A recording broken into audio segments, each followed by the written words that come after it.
Cullinan is last. It has subsidiaries in the tourism and leisure sector, again, controlled by the Tollman family. Now, if you don't know who they are, Stan Tollman, that's right, the old pater familias, established this business many, many decades ago. Then he went to the US and set up something called Travcorp that owns things like Contiki and other global transport and tourism assets. This is the residual piece of their South African empire.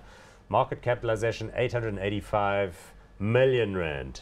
Price to earnings ratio 11, dividend yield 1.82%. Let's go straight to the share chart. It's done fine recently and has benefited from quite strong inbound tourism. That's people coming into the country, but it's never really been a stock that's traded very actively. It's been a bit ignored. Yeah, so similar to Wilderness in that sense, not really on the radar of the big fund managers, not really well covered by research as well. I think the concern is the bulk of their business comes from outbound travel, so South Africans wanting to travel. Outbound, that's Penn Travel, Thompson Tours, people will know these brand names. Contiki you mentioned as well, where South Africans want to go on a tour overseas.